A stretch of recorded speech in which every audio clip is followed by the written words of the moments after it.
ജെയ്ഷെ മുഹമ്മദ് ഭീകരൻ മസൂദ് അസറിൻ്റെതായ ഒരു പ്രസ്താവന, അത് അയാളുടെ തന്നെയാണോ എന്നത് നമുക്ക് വ്യക്തതയില്ല. അങ്ങനെ ഒരു വാർത്താക്കുറിപ്പ് പുറത്തിറങ്ങിയതായി കാണുന്നു. കുടുംബത്തിലെ 10 പേർ കൊല്ലപ്പെട്ടു എന്നാണ് മസൂദ് അസറിൻ്റെതായി വന്ന സ്റ്റേറ്റ്മെന്റിൽ പറയുന്നത് എന്നാണ് റിപ്പോർട്ടുകൾ സൂചിപ്പിക്കുന്നത്. പാകിസ്ഥാൻ മീഡിയ പറയുന്നത് 14 പേർ കുടുംബത്തിൽ കൊല്ലപ്പെട്ടു എന്നുള്ള വിവരങ്ങൾ പാക് മീഡിയ പുറത്തുവിടുന്നു. പക്ഷേ മസൂദ് അസറിൻ്റെതായി വന്ന സ്റ്റേറ്റ്മെന്റിൽ പറയുന്നത് 10 കുടുംബാംഗങ്ങൾ കൊല്ലപ്പെട്ടു. ഇവരുടെ സംസ്കാര ചടങ്ങുകൾ 4 മണിക്ക് ബഹാവൽപൂരിൽ നടക്കും എന്നുള്ള വിവരങ്ങളും പുറത്തു വരുന്നു. അതായത് അടിവേരിളക്കുന്ന ഭാരത സൈന്യത്തിന്റെ നീക്കത്തിൽ ജെയ്ഷെ ഭീകരൻ മസൂദ് അസറിന് നിലതെറ്റിയിരിക്കുന്നു എന്ന വളരെ കൃത്യമായ വിവരങ്ങൾ പുറത്തു വരികയാണ്. ജിഷ്ണു, കൂട്ടിച്ചേർക്കാം.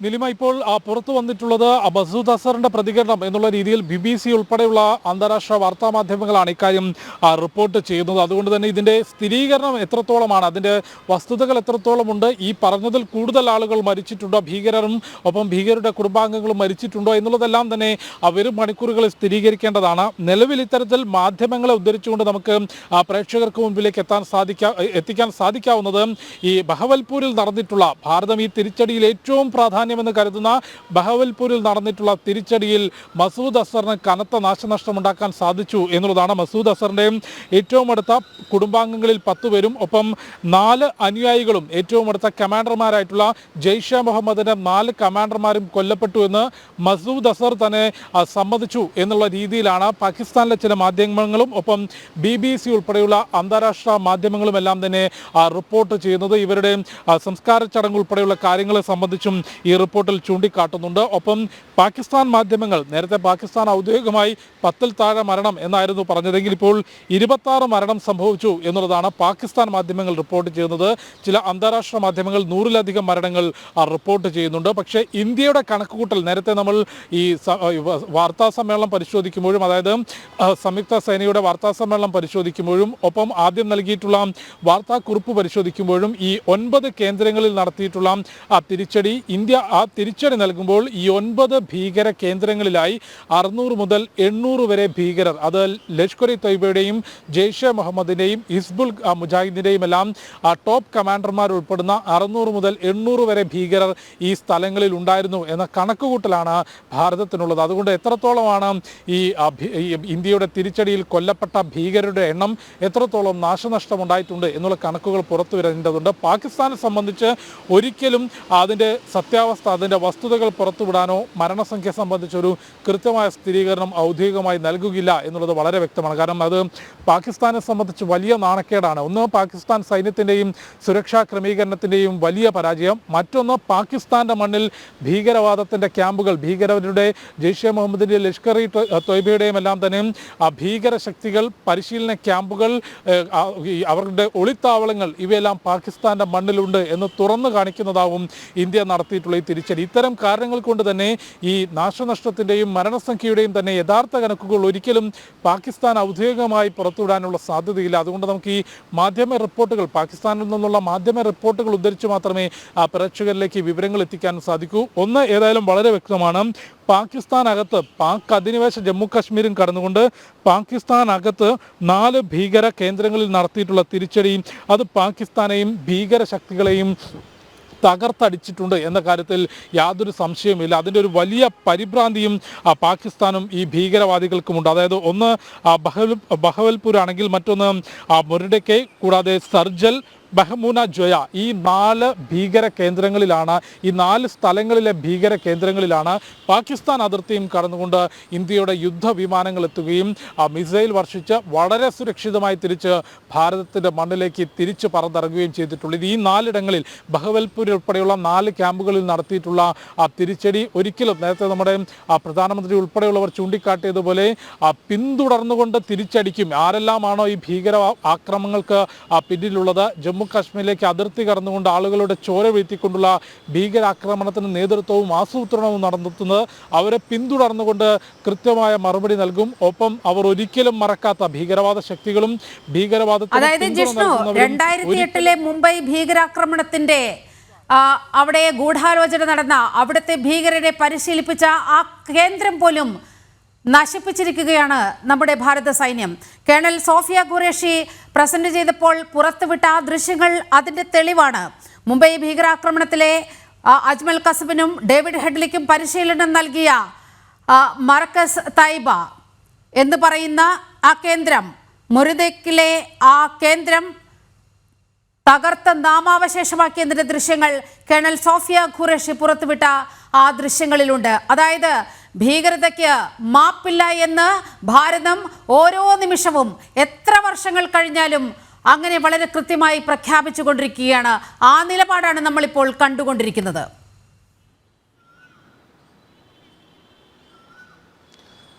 നിലും അതാണ് നേരത്തെ സൂചിപ്പിച്ചത്.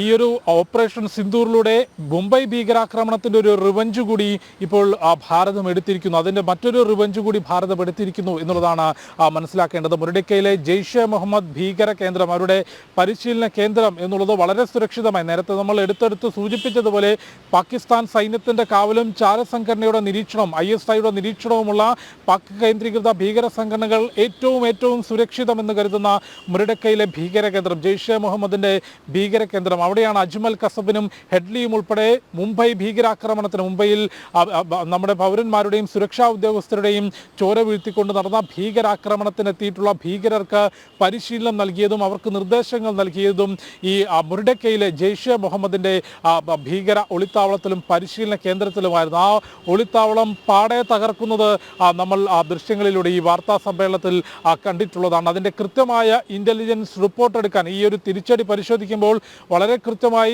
നമ്മുടെ ഭാരതത്തിൻ്റെ യുദ്ധവിമാനങ്ങൾ അതിർത്തി കടന്ന് അപ്പുറത്തേക്ക് എത്തി എന്നതിനൊപ്പം തന്നെ അതിർത്തിക്ക് അപ്പുറത്തുള്ള ഭീകര കേന്ദ്രങ്ങൾ കൃത്യമായി നോട്ട് ചെയ്യാനും അതിൻ്റെ ഇൻ്റലിജൻസ് റിപ്പോർട്ടുകൾ വളരെ കൃത്യമായി ശേഖരിക്കാനും നമ്മുടെ രഹസ്യാന്വേഷണ വിഭാഗങ്ങൾക്ക് സാധിച്ചു എന്നുള്ളതിൻ്റെ ഏറ്റവും വലിയൊരു വിജയം കൂടിയാണ് ഓപ്പറേഷൻ സിന്ദൂര എന്ന് നമുക്ക് ചൂണ്ടിക്കാണിക്കേണ്ടി വരും. പാക് അധിനിവേശ ജമ്മു കാശ്മീരിലെ ഭീകര കേന്ദ്രങ്ങളെക്കുറിച്ചൊരു വളരെ കൃത്യമായ ധാരണ ഇതിനോടകം തന്നെ ഭാരതത്തിൻ്റെ സുരക്ഷാ ഏജൻസികൾക്കുണ്ട്. വളരെ കൃത്യമായ അതിൻ്റെ ദൃശ്യങ്ങൾ ഉൾപ്പെടെയുള്ള വസ്തുതകളും അതിൻ്റെ ഏത് ഡിസ്റ്റൻസിലാണ് അത് സ്ഥിതി ചെയ്യുന്നത്, അവിടെ ആരെല്ലാം വരുന്നുണ്ട് എന്നത് സംബന്ധിച്ചും അത് നിയന്ത്രിക്കുന്ന കമാൻഡർമാരെ സംബന്ധിച്ചും വളരെ കൃത്യമായിട്ടുള്ള ധാരണ ഇതിനോടകം തന്നെ ഭാരതത്തിൻ്റെ സുരക്ഷാ ഏജൻസിക്കുണ്ട്. അതിനപ്പുറത്തേക്ക് പാകിസ്ഥാൻ്റെ മണ്ണിൽ നേരത്തെ സൂചിപ്പിച്ചതുപോലെ വളരെ സുരക്ഷിതമായി, വളരെ രഹസ്യമായി ജെയ്ഷെ മുഹമ്മദും ലഷ്കർ-ഇ തൊയ്ബയും ഉൾപ്പെടെ അവരുടെ ടോപ്പ് കമാൻഡർമാരുടെ ഒളിസങ്കേതവും പരിശീലന കേന്ദ്രവും ഇത്തരത്തിൽ ഭീകരാക്രമണങ്ങളുടെ ആസൂത്രണവും നടത്തുന്ന കേന്ദ്രങ്ങളാണ് നമ്മുടെ രഹസ്യാന്വേഷണ ഏജൻസികൾ നോട്ട് ചെയ്യുകയും വളരെ കൃത്യമായിട്ടുള്ള ഈ ആക്രമണത്തിന് ശേഷവും നമ്മൾ കാണുകയാണ് ഈ ഭീകരവാദികൾക്ക് എത്രമാത്രം പാക് സൈന്യം കവചമൊരുക്കുന്നു എന്നത്.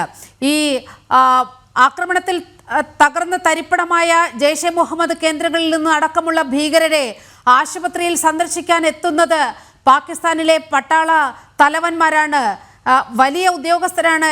ഈ പരിക്കേറ്റ് കിടക്കുന്ന ഭീകരരെ കാണാൻ വേണ്ടി, അവരെ ആശ്വസിപ്പിക്കാൻ വേണ്ടി ആശുപത്രിയിൽ എത്തുന്നത്. ഒപ്പം ആശുപത്രിക്ക് പുറത്ത് ഇന്ത്യ വിരുദ്ധ മുദ്രാവാക്യങ്ങൾ മുഴങ്ങുകയാണ് ലഷ്കർ-ഇ തോയ്ബയുടെയും അതുപോലെ ജെയ്ഷെ മുഹമ്മദിൻ്റെയും ഒക്കെ അനുയായികൾ. അപ്പോൾ വളരെ കൃത്യമാണ്, അവർ തന്നെ പുറത്തുവിട്ട ദൃശ്യങ്ങളിലാണ് ഇക്കാര്യങ്ങളുള്ളത്.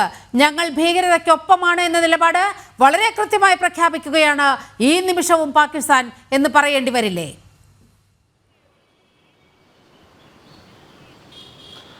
നിലിമ, തീർച്ചയായും പാകിസ്ഥാൻ എന്നും സ്വീകരിച്ചിട്ടുള്ള നടപടികൾ, അത് ഏത് ഭരണകൂടം പാകിസ്ഥാനിൽ വന്നു പോകുമ്പോഴും വളരെ കൃത്യമായി മുസ്ലിം ഭീകരവാദത്തിന് പിന്തുണ നൽകിക്കൊണ്ട് ആ ഭീകര ശക്തികൾക്കും ഭീകരവാദ പ്രവർത്തനങ്ങൾക്കും എല്ലാ തരത്തിലുമുള്ള പിന്തുണ നൽകുന്നത് പാക് സൈന്യവും പാകിസ്ഥാൻ ഭരണകൂടവും തുടരുന്നത് നമുക്കൊരു പുതിയ കാര്യമല്ല. അതുകൊണ്ട് തന്നെ വളരെ കൃത്യമാണ് ഈ ഭീകരർക്ക് കൃത്യമായിട്ടുള്ള സഹായം, പരിക്കേറ്റവരെ ആശുപത്രികളിലേക്ക് എത്തിക്കുന്നതിന് ആംബുലൻസ് സൗകര്യം, ഈ പരിക്കേറ്റവർക്ക് മികച്ച ചികിത്സ ഉറപ്പാക്കുന്നത്. അതായത് പരിക്കേറ്റവർ എന്ന് പറയുന്നത് കൃത്യമായി ഭീകരവാദികളാണ്. ഒരു രാജ്യത്തിൻ്റെ അതിർത്തി കടന്നുകൊണ്ട് ജമ്മു കാശ്മീരിൽ ഉൾപ്പെടെ ഭീകരവാദത്തിന് ആസൂത്രണം ചെയ്യുകയും അത് നടപ്പാക്കുകയും ലോക സമാധാനത്തിന് തന്നെ വിലങ്ങ് തടിയായി നിന്നുകൊണ്ട് പ്രവർത്തിക്കുന്ന ഭീകരർക്കാണ് മികച്ച സൗകര്യവും അവരെ ആശുപത്രിയിൽ എത്തിക്കാൻ ആംബുലൻസ് സൗകര്യവും പരിക്കേറ്റ ഭീകരരെ പാകിസ്ഥാൻ്റെ ഉന്നത സൈനിക ഉദ്യോഗസ്ഥർ നേരിട്ട് സന്ദർശിക്കുന്നതുമെല്ലാം പാകിസ്ഥാൻ എന്ന രാജ്യം എത്രത്തോളം ഭീകരർക്ക് പിന്തുണ നൽകുന്നുണ്ട് എന്നതിൻ്റെ വസ്തുതയാണ്. കാരണം പാകിസ്ഥാനെ സംബന്ധിച്ച് സാമ്പത്തികമായി തകർന്നടിയുമ്പോഴും ഭീകര ശക്തികൾക്ക് സാമ്പത്തികമായി പിന്തുണ നൽകാൻ, അവർക്ക് ആയുധങ്ങൾ എത്തിച്ചു നൽകാൻ, ഒളിത്താവളങ്ങളിൽ സംരക്ഷണം ഒരുക്കാൻ, പാക് സേനയുടെ സംരക്ഷണം ഒരുക്കാനും എപ്പോഴും പാകിസ്ഥാൻ യാതൊരു തരത്തിലും മടി കാണിക്കാറില്ല എന്നുള്ളത് നമുക്ക് മുൻപും കണ്ടിട്ടുള്ളതാണ്. നേരത്തെ സർജിക്കൽ സ്ട്രൈക്ക് ഭാരതം പാക് അധിനിവേശ ജമ്മു കാശ്മീർ പാക് അതിർത്തി കടന്നുകൊണ്ട് നടത്തിയപ്പോഴും ഇത്തരത്തിലുള്ള പ്രതികരണങ്ങൾ നടത്തിക്കൊണ്ടായിരുന്നു പാകിസ്ഥാൻ രക്ഷപ്പെടാൻ ശ്രമിച്ചത്. അതായത് അക്രമം നടന്നിട്ടുള്ളത് സാധാരണക്കാർക്ക് നേരെയാണ് എന്നൊരു പ്രതികരണം നടത്തിക്കൊണ്ട്, ഞങ്ങളുടെ മണ്ണിൽ ഭീകരവാദികളില്ല എന്ന പ്രതികരണം ലോകത്തിന് മുൻപിൽ നടത്തിക്കൊണ്ട് ഒരു ഇരവാദം മുഴക്കിക്കൊണ്ട് മുൻപോട്ട് പോകാനായിരുന്നു പാകിസ്ഥാൻ ശ്രമിച്ചതെങ്കിൽ, പക്ഷേ ഇന്ന് ഈ 2025 ഇത്തരത്തിലൊരു തിരിച്ചടി ഭാരതം നൽകിയപ്പോൾ അതിൻ്റെ വീഡിയോ ദൃശ്യങ്ങൾ ഉൾപ്പെടെ കരസ്ഥമാക്കിക്കൊണ്ടാണ് വളരെ കൃത്യമായി ഭീകര കേന്ദ്രങ്ങളിലാണ് ഞങ്ങൾ ആക്രമണം നടത്തിയത്, യാതൊരു തരത്തിലും പാകിസ്ഥാന്റെ സൈനിക കേന്ദ്രങ്ങളിലോ അല്ലെങ്കിൽ പാകിസ്ഥാൻ ജനതയ്ക്ക് ഏതെങ്കിലും തരത്തിൽ ബാധിക്കുന്ന തരത്തിലോ അക്രമം നടത്താതെ പഹൽഗാം ഭീകരാക്രമണത്തിന് തിരിച്ചടി നൽകിക്കൊണ്ട് ഭീകരവാദത്തെ പ്രതിരോധിച്ചുകൊണ്ട് ജെയ്ഷെ മുഹമ്മദിന്റെയും ലഷ്കർ ഇ തോയ്ബയുടെയും ഹിസ്ബുൾ മുജാഹിദിന്റെയും ഭീകര കേന്ദ്രങ്ങളിലാണ് ആക്രമണം നടത്തിയത് എന്ന വസ്തുത ഇതിനോടകം ഭാരതം ലോകത്തിന് മുൻപിലേക്ക് എത്തിച്ചിട്ടുണ്ട്. വിവിധ ലോകരാഷ്ട്ര നേതാക്കളുമായി നമ്മുടെ പ്രതിരോധ മന്ത്രാലയവും വിദേശകാര്യ മന്ത്രാലയവും കൃത്യമായിട്ടുള്ള ആശയവിനിമയം നടത്തിയിട്ടുണ്ട്. ഭീകരവിരുദ്ധ പ്രവർത്തനങ്ങൾക്ക് ലോകരാഷ്ട്രങ്ങളുടെ പിന്തുണ നേടിയെടുക്കാനും ഭീകരവാദത്തിന്റെ വേരുകളെ പൂർണ്ണമായും അറുക്കാൻ ജമ്മു കാശ്മീരിലും ഒപ്പം അതിർത്തി കടന്നുകൊണ്ട് പാകിസ്ഥാനിൽ നിന്ന് ഇനി ഭീകര ശക്തികളുടെ ഇടപെടൽ ഉണ്ടാകാതിരിക്കാനുള്ള ശ്രമങ്ങളുടെ ഭാഗമായിട്ടാണ്. അതൊരു പൂർണ്ണമായും തടഞ്ഞു എന്നിപ്പോഴും പറയാനാകില്ല എന്ന് നമ്മുടെ സൈനിക മേധാവിമാരുടെ പ്രതികരണത്തിൽ നിന്ന് നമുക്ക് വളരെ വ്യക്തമാണ്. കാരണം ഈ നിലവിൽ നൽകിയിട്ടുള്ള ഒരു തിരിച്ചടിക്ക് മറുപടി നൽകാനുള്ള ശ്രമം ഭീകരരുടെ ഭാഗത്തുനിന്നും പാകിസ്ഥാൻ സൈന്യത്തിന്റെ ഭാഗത്തുനിന്നും ഉണ്ടാകുമെന്ന കണക്കുകൂട്ടൽ ഭാരതത്തിനുണ്ട്. അത് തടയുന്നതിനുള്ള പ്രതിരോധ നടപടികളാണ് കഴിഞ്ഞ ദിവസങ്ങളിൽ അതിർത്തി മേഖലകളിൽ നടത്തിയിട്ടുള്ളത്. അതുകൊണ്ട് തന്നെയാണ് ഈ ഒരു തിരിച്ചടി നൽകിയ ഉടൻ തന്നെ പൂഞ്ച്, ബാരാമുള്ള സെക്ടറുകളിൽ അതിശക്തമായിട്ടുള്ള ഷെല്ലാക്രമണവും വെടിവെപ്പുമാണ് പാകിസ്ഥാൻ നടത്തിക്കൊണ്ടിരിക്കുന്നത്. അതിന് കനത്ത തിരിച്ചടി നൽകാനും പാകിസ്ഥാൻ സൈന്യത്തിന് ക്ഷതമേൽപ്പിക്കാനും ഭാരതത്തിന് സാധിച്ചെന്ന് മനസ്സിലാക്കുന്നു. നിരവധി പാകിസ്ഥാൻ സൈനികർക്ക് വെടിയേറ്റു എന്നുള്ളതാണ് സ്ഥിരീകരിക്കാത്ത റിപ്പോർട്ടുകൾ പൂഞ്ച് മേഖലയിൽ നിന്ന് പുറത്തു വന്നിട്ടുള്ളത്. അതിന്റെ വിശദാംശങ്ങൾ ലഭ്യമാകേണ്ടതുണ്ട്. പക്ഷേ കടുത്ത ഷെല്ലാക്രമണവും വെടിവെപ്പും പൂഞ്ച് മേഖലയിൽ ഉണ്ടായി എന്നുള്ളത് വസ്തുതയാണ്. അതായത് ജിഷ്ണു, നമ്മുടെ ജനവാസ കേന്ദ്രങ്ങൾ, നമ്മുടെ സിവിലിയൻസിനെ ലക്ഷ്യം വെച്ചുകൊണ്ടുള്ള ആക്രമണങ്ങളാണ്, ഷെല്ലാക്രമണമാണ് പാകിസ്ഥാൻ നടത്തുന്നത് എന്നുള്ള വിവരങ്ങൾ കൂടി ഈ ഘട്ടത്തിൽ പുറത്തു വരുന്നുണ്ട്. അതുകൊണ്ട് തന്നെ അതിർത്തി വല്ലാതെ അശാന്തമാകുന്നുണ്ട്. അത് നേരിടാൻ ഭാരതം സജ്ജമാണെങ്കിൽ കൂടി അതിർത്തിയിലെ ആശങ്ക നമുക്ക് അവഗണിക്കാൻ കഴിയുന്നതല്ല. അവിടെ ഉടനീളം വലിയ സൈനിക വിന്യാസം നടന്നിട്ടുണ്ട്. അവധിയിൽ പോയ സൈനികരോടെല്ലാം തിരിച്ചെത്താൻ പാരാമിലിറ്ററി ഫോഴ്സസിന്റെ മേധാവികളെ അടക്കം അവരോട് നിർദ്ദേശിച്ചിട്ടുണ്ട് കേന്ദ്ര ആഭ്യന്തര മന്ത്രാലയം. അത്തരത്തിൽ വളരെ സുസജ്ജമാണ്. പാകിസ്ഥാൻ തിരിച്ചടിച്ചാൽ പോലും നേരിടാൻ അത്ര സുസജ്ജമാണ്, ഭദ്രമാണ് ഭാരതത്തിന്റെ സൈനിക നില എന്ന് നമ്മൾ ഈ സിന്ദൂരം വിതറിയ ഈ രാത്രിയിൽ തെളിയിച്ചു കഴിഞ്ഞതാണ്. നമ്മളെ തോൽപ്പിക്കാനാകില്ല, പക്ഷേ ജാഗ്രത അനിവാര്യമാണ് എന്ന സന്ദേശം സൈന്യം മുന്നോട്ട് വെക്കുക കൂടി ചെയ്യുന്ന ഒരു സന്ദർഭമാണ് ഇത്. ജിഷ്ണു,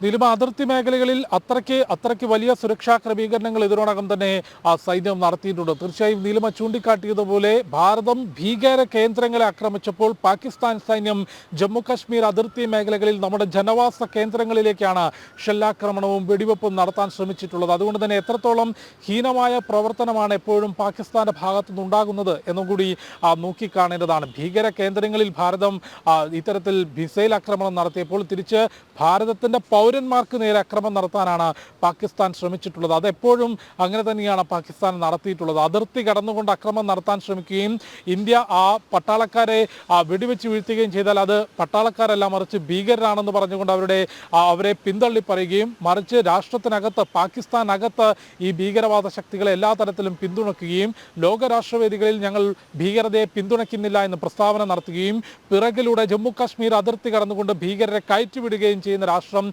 പാകിസ്ഥാൻ ഇന്നും അവരുടെ സ്വഭാവം എന്താണ് എന്ന് വ്യക്തമാക്കുന്ന പ്രവർത്തനമാണ് അതിർത്തിയിൽ നടത്തിയിട്ടുള്ളത്. പക്ഷേ ഭാരതത്തിന്റെ ഭാഗത്തുനിന്ന് വലിയ രീതിയിലുള്ള ജാഗ്രത അതിർത്തി മേഖലയിൽ നടത്തിയിട്ടുണ്ട്. പരമാവധി പൊതുജനങ്ങളെ ബങ്കറുകളിലേക്ക് മാറ്റിയിട്ടുണ്ട്. എങ്കിൽ പോലും ചില നാശനഷ്ടങ്ങൾ നമ്മുടെ ഭാഗത്ത് അതിർത്തി മേഖലകളിൽ ഉണ്ടാകുന്നു എന്ന് മനസ്സിലാക്കുന്നു. അതിൻ്റെ റിപ്പോർട്ടുകൾ പുറത്തു വരാനുണ്ട്. BSFന്റെ ഭാഗത്തുനിന്ന്, സൈന്യത്തിന്റെ ഭാഗത്തുനിന്ന് അതിശക്തമായ തിരിച്ചടി പാകിസ്ഥാൻ സൈന്യത്തിന് നൽകിയിട്ടുണ്ട്. അതിൻ്റെ റിപ്പോർട്ടുകൾ കൂടിയാണ് പുറത്തു വരാനുള്ളത്. പൂഞ്ചിൽ ഷെല്ലാക്രമണം പാകിസ്ഥാൻ നടത്തിയപ്പോൾ തിരിച്ച് ഷെല്ലാക്രമണവും വെടിവെപ്പും ഭാരതത്തിന്റെ സൈന്യത്തിന്റെ ഭാഗത്തു നിന്നുണ്ടായിട്ടുണ്ട്. ഒരിക്കലും മുട്ടുമടക്കാനോ തിരിഞ്ഞു നിൽക്കാനോ അല്ലെങ്കിൽ ഈ ഒരു തിരിച്ചടി നൽകിയ ശേഷം അതിൽ ആ ഒരു തിരിച്ചടി നടന്നു എന്നതിന്റെ ആശ്വാസത്തിൽ ഇരിക്കാനോ അല്ല രാജ്യത്തിന്റെ സൈന്യവും സുരക്ഷാ സേനയും ശ്രമിക്കുന്നത്. അവർക്ക് കൃത്യമായ ധാരണയുണ്ട് ഇതിന് പ്രകോപനം പാകിസ്ഥാന്റെ ഭാഗത്തു നിന്നും ഒപ്പം ഭീകരരുടെ ഭാഗത്തു നിന്നും ഉണ്ടാകും എന്നുള്ളത്. അതിന് സമാനമായിട്ടുള്ള പ്രതിരോധ നടപടികൾ സ്വീകരിച്ചിട്ടുണ്ട്. BSF ഉൾപ്പെടെ സൈന്യത്തിന്റെ എല്ലാ യൂണിറ്റുകളും ജമ്മു കാശ്മീർ ഉൾപ്പെടെയുള്ള അതിർത്തി മേഖലകളിൽ സജ്ജമാണ്. രാജ്യത്തിനകത്ത്